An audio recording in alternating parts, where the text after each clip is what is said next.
well, we're ready to actually start here. Why am I on the European map? One of the things is I found this booklet, which is the Research and Diplomacy Tables. While I was looking for, I knew they couldn't abandon them completely, but I forgot the booklet existed. While I was looking for the sequence of play, which I don't remember where I had it hidden, but it was hard to find. I knew it existed again, but there's so many player aids and stuff, and it's necessary for the system. Unfortunately, it's the way the system is designed, and it causes issues. And when I saw that, I see the first thing in the game turn is to do the research. Well, I don't have to worry about the European powers. We've played them already. But I do have to worry about what's going on here with Japan and with the US. It seems I have... So Japan has these values listed here.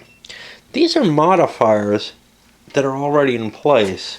And when I look at the scenario book,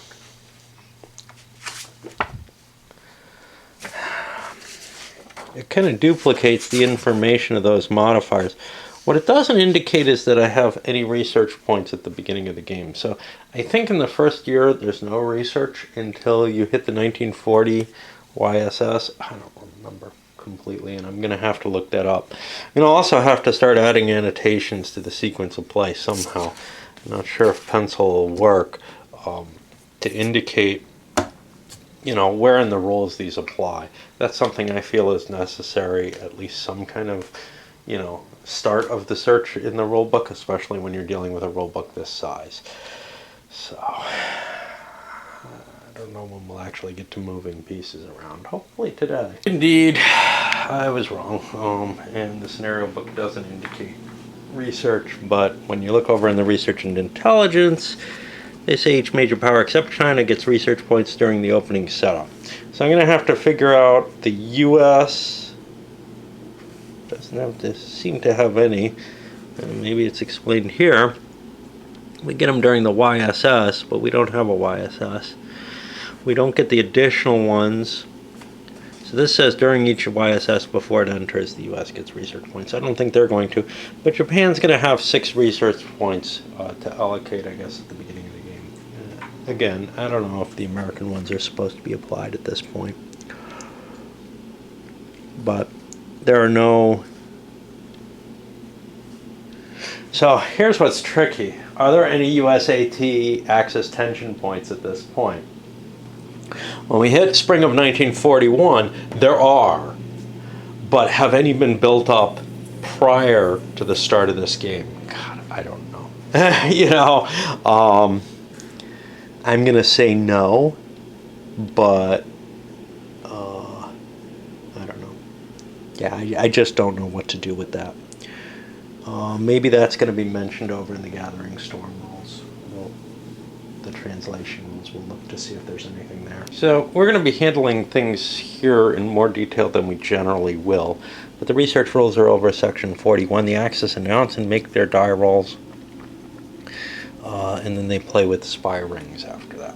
So we are going to actually get started. I've allocated my points to the Japanese. They're the only ones doing this. The Allies would also be making their research rolls. Looks to me like the US doesn't get any at the beginning. So for the Japanese, my choices, I put my points over here in the right corner. How you're going to figure out how to use these charts, that's your own decision making, but they do give you some information. So for example, this is the pre-achieved result. But then up here, this +5 is a modifier to the die roll chart. So I'm going to be probably increasing that. I threw 2 points into air, 2 points into various naval, and then a point into both military and intelligence general research.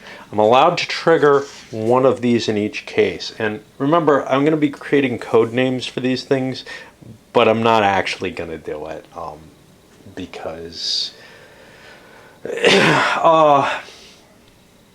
doing it solo, it just doesn't make a lot of sense to be making up these code names and trying to remember what information's been gained about them. So from over here, all 5 general research, we get a roll on this table. Now, what's changed, and this is really weird, is whenever research rules refer to die rolls, the rolling player rolls 3 dice and drops the highest and lowest, taking sort of the average die roll and modifying it.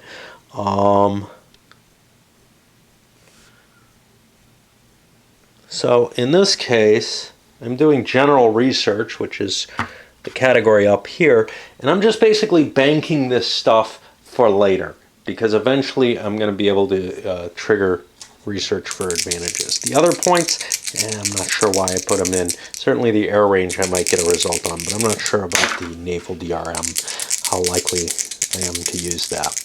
Okay, and let's throw some dice around at random. So for the air range, I'm throwing 1 point in.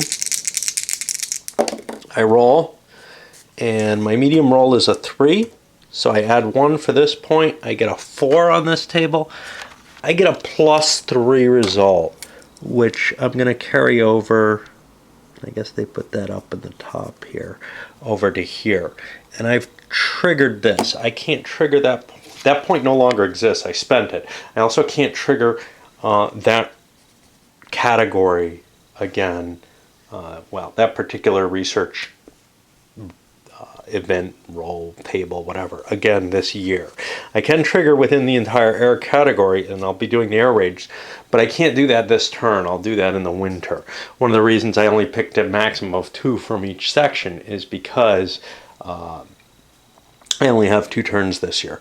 And likewise, we do this with the naval. Let's see what we get.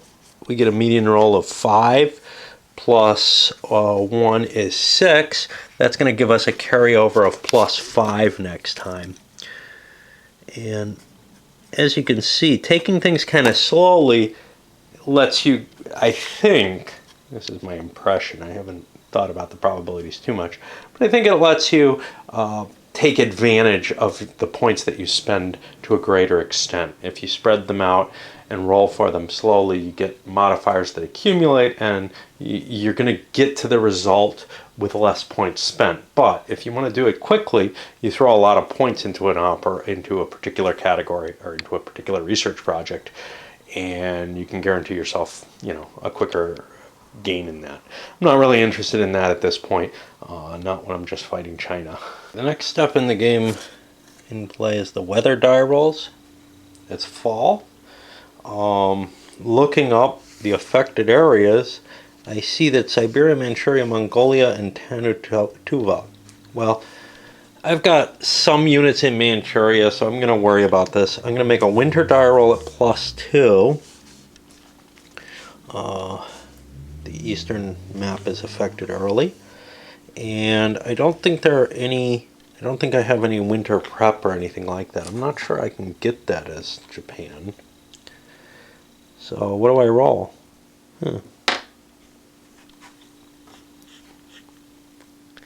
Oh, wait.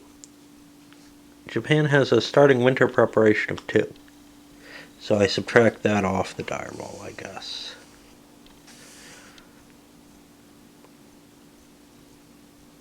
Well, I reduce my winter level for that. The winter is a certain level. I think I roll 1 die, but I'm not sure. I have to find where that is, and I have something else I can do instead of playing this, so I'll go do that something else. A reasonable person would probably say, hey, this is too much effort, put it aside. But the truth is, I do know that although it's miserable right now for me to work through the game, eventually I come to a point where I'm kind of enjoying it at least as much as anything else, I assume. And that's usually the case with these monsters. Once I get used to playing them, they become an experience I can't have any other way. Anyway, I found where the die roll is. Unfortunately, they don't give it in the overview section, which is what I'd be used to in your SPI game. But Avalon Hill's always been hard to find, and this follows that pattern. The salient roll.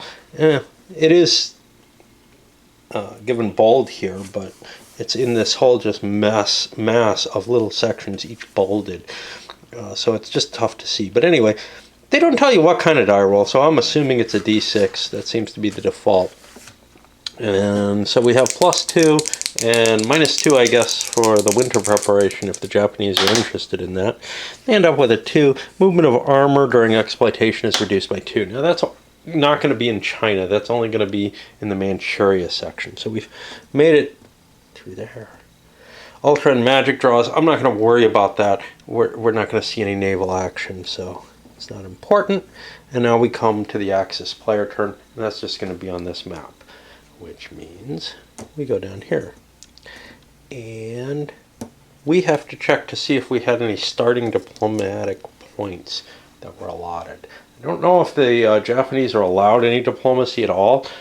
The only country that is kind of available for diplomacy in this game, I think, is Thailand, and they're just sort of associated with the Japanese. So I don't think the Japanese get to play in the diplomacy world. But again, like many other things, I'm going to have to look it up and check because it's just the nature of the whole situation. And each rules lookup is an expensive proposition, at least 5 to 10 minutes searching for it, dealing with the huge rule book, possibly separate parts of it from this one. And ouch. All right. So there is no diplomacy for Japan alone. Oil. Section 33 of the rules I just looked over. Basically, as long as there's no embargo on Japan, they can refill their oil reserve to full. Then they have to spend oil to offset certain effects. Well, there are, I guess, 4 effects here, 5 effects. Air, naval, army, construction, and economic. And we have to offset each of those. Now, we're not going to do anything naval, so we're going to offset the 4 others because they will affect our capabilities. And in particular, if we're going to be doing an offensive operation, and I don't know if we can or not, we can unflip airplanes, etc., based on the oil that we have in our reserve. We'll be getting a full boatload back again, as long as the embargo is not going to be in place. Once the embargo is in place, we're in a lot of trouble. We got to figure out how we're going to get oil at that point. And there's oil here at Palembang and Brunei. Let's see.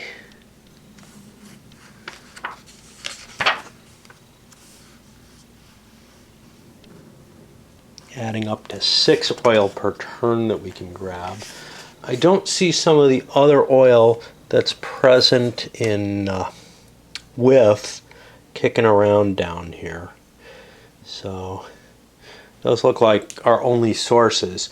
And that means that we have sort of an essential limit to how much oil we can produce per turn. I don't see any up here in these areas. We also don't have the opportunity to build oil, synthetic oil. Only Germany has those. When I looked up the roll on oil, I found them. And we got them placed here in Leipzig and Berlin itself. They go in objective hexes, so I've got a fairly limited number of places I can put them. Although I guess I can shove them back in Poland too. To keep them out of range. I'm not positive about that. Anyway. At this point, oil is free to us, so we'll be using it for that purpose. And we don't get any of these penalties here. Add or subtract BRPs for transport levels, mobilizations, conquests. Okay, I don't think we're doing any of that, but I'm not sure.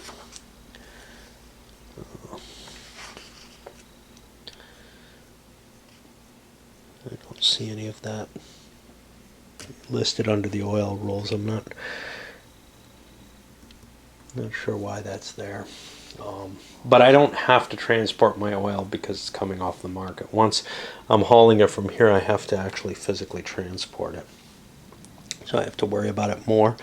We're not going to have any declarations of war, no voluntary elimination of unit, so we get to the movement phase.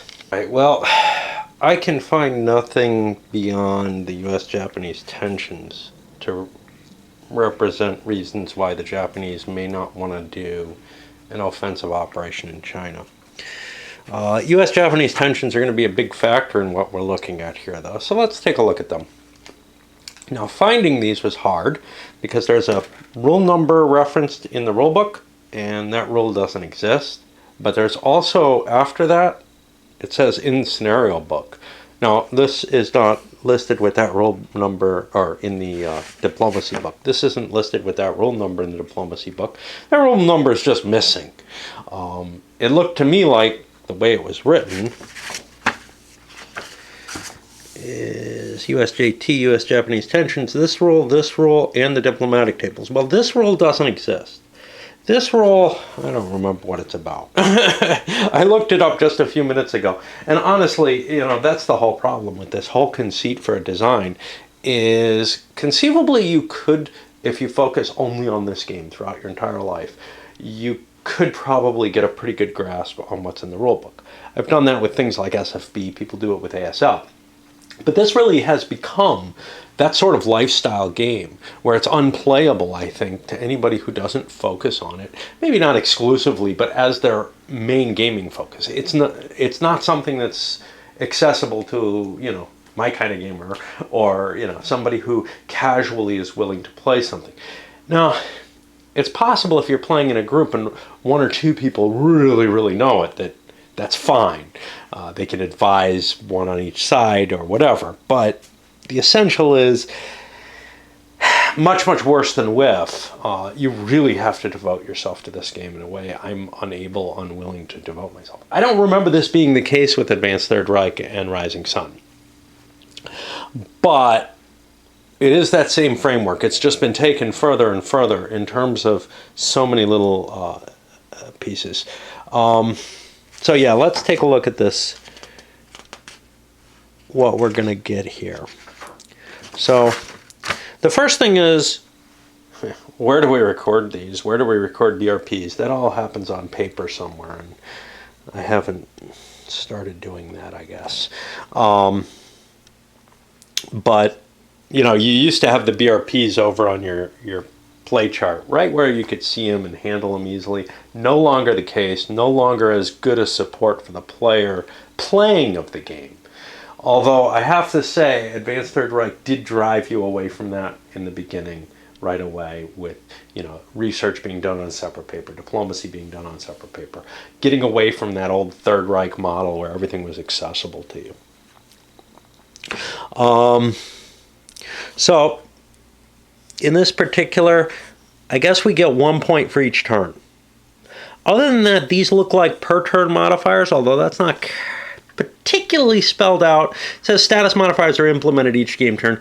It doesn't really say they're cumulative, but one assumes you get more points under these circumstances. So, although this one's a one-time, but for each Japanese mobilization, except for their Fall 39 one, well, I don't know anything about a Fall 39 mobilization, but that hint says I'd better look that up, right? And I feel like so much of this game I'm going to miss things because I don't look for the rule that points me to the rule that I actually, needed to play through that turn, but had no reason to believe even existed. Again, without memorizing, this 200 pages of book. I can't think of another game that asks that of you. Okay. And then some other penalties that'll shoot over. And then specific events, for example, shipbuilding increases, actually launching ships. And this is going to be really problematic because I want to get my ships built before the Americans come in, but doing so pisses the Americans off. I think we have to, but that's just the nature. I love to drag my feet. But the biggie here is for every 15 Japanese BRPs spent on an offensive action each turn, well,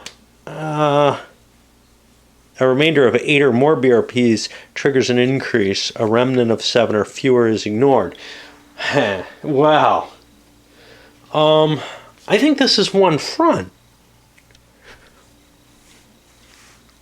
So I'm not quite sure how you would get more than 15 BRPs on offensive operations in a turn. There may be another front down here. I think these red lines are the front line markers. looks to me like there'd be a Pacific front as well. Importantly, if I go after something like the Brits, in addition to pissing the Americans off by attacking the Brits, I'm also triggering more offensive actions there. But for the most part, I'm looking at maybe one per turn down here if I take offensive actions. If I take attrition actions, I'm not looking at that. And that's got to be my big choice, is how much do I want to focus on taking specific areas. And by the way, somebody mentioned that this shouldn't have happened because the Japanese setup is before the Chinese setup. Well, not in my scenario book. Maybe in the last edition of the game, the 2003 edition, this is the case. Of course, no page numbers, which I referenced in that. But we have here the order of deployment: Poland, Germany, Italy, France, Britain, Russia, US, Japan, and China. Okay. So I read that the opposite and looked it up and read it the opposite. Wow. All right, so we're going to reset up, and I'll be back to the conclusion that I'm slightly dyslexic for not noticing that. Anyway, there's the mobilization. Unfortunately, and I fixed the Russian position. Or the Japanese position. I don't know what to do with the Chinese, though. Their defense was based on that river line being under their control. I'm going to have to replace their units. I also have the problem of that mobilization. Here in the sequence of play, I could not find where mobilizations happen. The only hint I have is check tension levels for Russian and American mobilizations. Doesn't seem to be anything up here in the early part. Again, maybe I'm missing it, you know. I mean, I don't see it here in the oil segment. I'm skipping the movement phase, and then when I get down to unit construction, I see the force pull increases from mobilization and production happen there. So I don't know when it's supposed to happen, but it certainly is going to happen. I'm trying to plan for my force pool changes. These sheets are where you, I guess, track the BRPs, and they actually have a separate sheet for each year, basically. And there's something else that I found. Oh, I don't remember what it is. There was something that had some +1s factored into it. Oh, the tensions. The tensions, wherever they are. Maybe I saw them earlier. Here they are. The tensions have launching a 3+ factor ship factored in as fixed events happening here. So now, fall of 42, which I guess would be this, 40, 41, 42. But that's sort of a projected. Maybe the Japanese are forced to pay for these productions of any ships that they have on there. I seem to remember something along those lines. But again, you know, man, you got to look up and try to find where these special rules are, even if you have a vague memory of them. And that's the best you can hope for by, you know, as far as capturing the whole game in your head, is having these vague memories. You still have to spend that, you know, 5 to 20 minutes to try to find where the rule is when you've got it. This is, you know, just going to be a massive undertaking, not because the game is hard to play, because it really isn't. Other than the naval, the land is actually pretty quick compared to, say, WIF. But the rules lookups are extreme in this and continuous. Anyway, I may just hang this one up. I don't know. I'm totally not. I remember enjoying its predecessor, not Third Reich, but the advanced Third Reich stuff. And that's what kills me is it's like it's grown into, you know, it was a beast then, but it's just grown into something that's beyond my capabilities, I think. Anyway, I'm taking it that means that those are fixed somehow, and I don't know if that means that, you know, laying down new ships is also pre-programmed in some way. That's something I'm going to have to figure out. But yeah, first things first, let's find a home for those Chinese. So I've repositioned my Chinese line. The Japanese have spread out, prepared to attack. And, you know, I'm not going to do a limited offensive. I'm just going to do an attrition attack. So I counted the Japanese that are next to nationalist units, and I got 41 points. I've got a less than 10 against the communists. That's okay.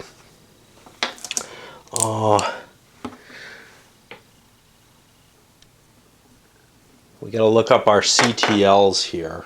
I don't know what those are. Yeah. So that's going to be a factor that we have to know. And again, you know, this stuff should just be easily available somewhere. I don't know, maybe written down. It changes, but maybe it should be tracked, you know, in a way that you can quickly access it. Obviously, it's something you remember fairly soon. I believe there's a chart that gives the starting CTLs. I'll see if I can find that. After a couple more minutes of lookup, we found that sucker. No chart, just looking in the rule book. So the difference in CTL is actually 1. Both partisans and Chinese have a value of 1. We don't have to deal with winter, so I think we just roll 1 die for this.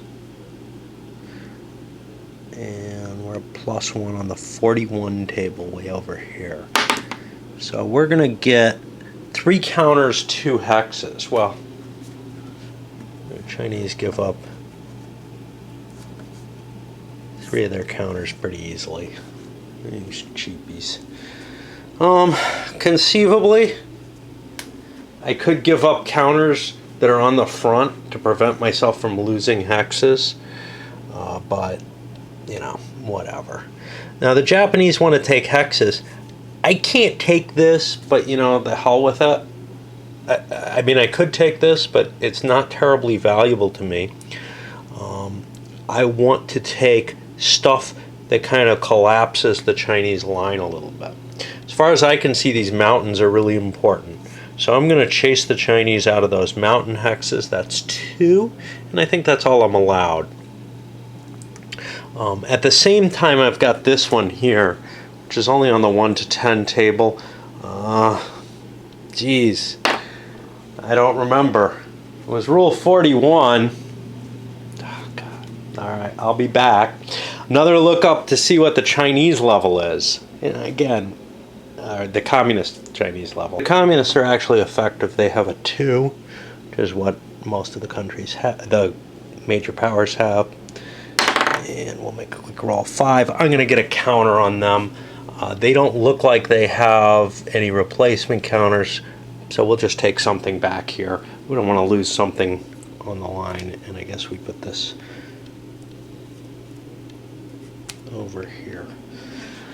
Okay, so then those 2 hexes fall, and we'll push back, and the Japanese push forward and start tightening things. And that makes this area, which isn't particularly wealthy, there's no, you know, objective hexes in here or anything, less valuable. So there's a good chance that the Chinese will pull back a little bit. Of course, on their own turn, they may be gaining ground.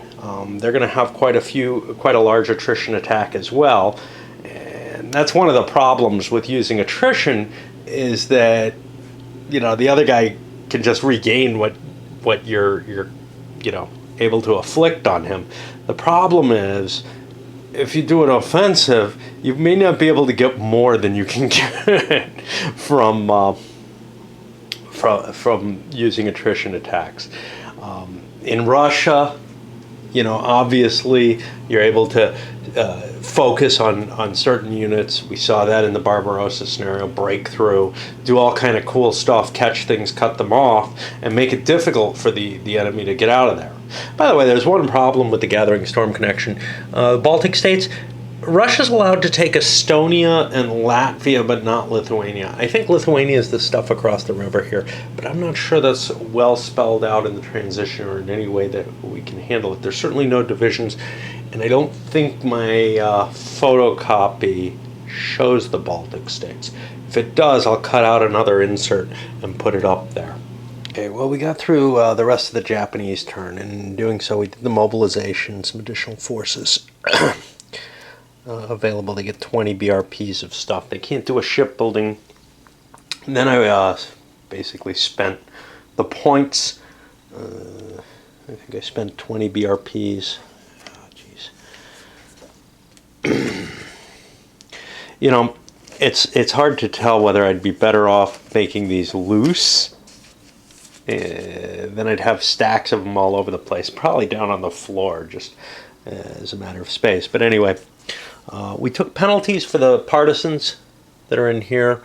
That's one reason an attack might have been valuable, because we could have actually forced the partisans to be destroyed using offensive actions. But I didn't want to spend money on that, so I took 2 hits from that. And I would have had to spend more to destroy them. Built some units, primarily naval units. We built, I guess, a big CV, a cruiser, and we laid down another one of these big battleships, which I think I did things wrong, because I paid for this battleship, let's see, 5, 10, 15 points, so it should be like this, actually. I laid this down in summer for some reason, because it looked like there was an empty space there, and I had done that wrong. Starting to add little rules notations even on these sheets. I think that'll be helpful as well. And then our total, we spent $26, which is our voluntary construction limit, $28. So we'd have 12 left out of 40, but we have 10 more. Uh, 10 more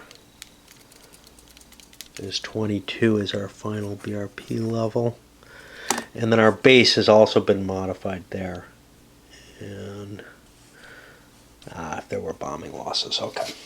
All right, so that's been resolved there. And at the same side of things, we have to worry about the U.S.-Japanese tensions.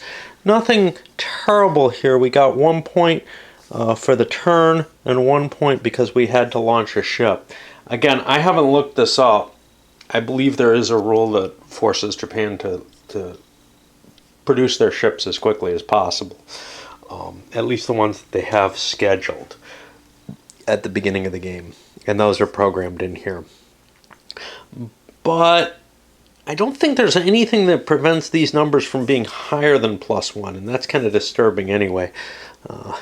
So I may have to cross some of these out. Anyway, we raised tensions by 2, and then we got a random tension. Basically, you roll a die down here. Can't really read that, but and we got a +1 tension there, so we're up to 3 tensions. I don't know why this is here. It's just to mark which mobilization you're on or whatever. I only get 4 of them at the varying tension levels. I think they come on every 10. I think we're done. We did some SR. We moved some, by sea, we moved some infantry and armor over into China, devoting more effort over there. And that's going to move it, and I really wish this was a 2-sided counter. It's funny because the counters that come with the World at War are printed colored on both sides. The Gathering Storm counters, not only are they a little thicker, but they're white on the other side. I wish something had been done. So the white on the other side is cool because it differentiates. You can tell which game it's from. But on the other hand, if the counters are flipped over, you can't tell what color they are, and that's kind of annoying, to tell you the truth. I wish that they had done maybe, you know, a slash, a half color or something like that across the counter. Probably printing something other than a solid color, though, is more expensive. But it is good to be able to differentiate, hey, this unit didn't come from, well, not this one, this is the turn marker, and that is indeed white. But being able to look at a unit and say, this didn't come from the World at War game, so I can put it back where it belongs if for some reason I don't want to play with Gathering Storm. Why? Who would want to do that? Okay. So that's where we are. Now we're going to go to the Allied turn, and there's really not a hell of a lot going on here, and you're seeing actually less than maybe the Barbarossa scenario. But hey, this influences the grand game, so we're going to continue going with it. And we'll do China, and the US actually has stuff to do. So, you know, Tension 3, they may have something that gets triggered there. I think they do. So they'll be able to do something. This is only a temporary bonus, the random variation. The actual tension level is what you count from turn to turn, but there's this variation so that you can never fully predict what you're facing in terms of tensions. All right, and you know, once we put enough work in, this will start to play a little bit more smoothly. Okay, so it turns out mountain hexes can't be taken by attrition, so I kind of tried to fix that situation, giving the Chinese back their mountains here. They did their attrition back, caused a couple of losses. They got some hexes, but they don't want them. They don't want to leave the mountains particularly, so this is where we're going to be. I thought mountain hexes were eligible. There's just a whole list of different things that aren't eligible. The communists did not gain any ground, no big shock. There were a lot of them. And I guess we move on to the economic side of things. Now, the Chinese don't have too hard a job. They just have to rebuild these. The communist unit comes back automatically. The nationalist ones, they're going to have to pay some bucks for, but it's not going to be a big deal. The big deal is trying to figure out what's up with the U.S. And what, you know, rights, qualities, whatever their forces have. They have a certain number of allowable builds, but I have to look to see if they're allowed to do anything cool like mobilize or add any policies or whatever you want to call it for this game based on that tension level of 3. Of course, as this game is in keeping with the same philosophy as Gathering Storm, there are parts of the setup that just you don't find until you find them in the rules. For example, oil. There's nowhere in the setup over here in the scenario instructions that I saw. Maybe there is, I don't know. But the oil is spelled out where it comes from or where it sits at the beginning of the game in all these little things in the midst of the big roll book. So I added some oil counters. I'm trying to figure out if China needs oil. Essentially, you know, there are penalties if you don't have oil. But some countries are immune. Some countries are immune for a while. You know, like everything else in this game, it's all, oh, well, gee, until this happens, you can ignore this rule, but then it's just this piecemeal pile of garbage. I don't remember the old games being like this at all. They may have had some instances of it, but it's just reached sort of a level. And Gathering Storm kind of takes that and says, oh, let's square it, you know. Let's make a much less complicated game, but as painful as possible. But this is pretty damn painful at this point. I don't know if I mentioned, but indeed, China has its own special rules on oil. The U.S. shipbuilding has its own special rules, of course. Some of that surrounds what I can actually lay down new carriers. The production of each of these Japanese carriers, actually launching them, triggers a U.S. carrier ability to launch, or to start, but I don't want to start one yet, because I'm kind of at my maximum, well, I'm only allowed to produce one ship per turn. Next turn I can start to produce another fast carrier, and I can finish the Wasp. So, you know, I don't want to waste, I guess what was would have been a battleship build here. I would have had to shift them over with a delay. I'm not allowed to accelerate builds while I'm in this pre-war situation. Again, you know, it makes sense that the U.S. has special rules for pre-war, but everything in the game is kind of that way. I think I'm done. And this video has gone long enough that I'm going to load it up. And we'll find other things that we don't have. Oh, by the way, the U.S. because of the 3 temporary tension points between the U.S. and Japan, we've hit our target for being able to start sending money over to China. So we sent them $5, which is what we're allowed to send. And so they're actually ahead now. They're at 12. I haven't figured the construction limits for the next turn out. I'll do that next turn. But we'll send this video up, and chances are we're going to be doing, I'm going to try not to spend a lot of time on what's going on over here, because it really isn't that interesting.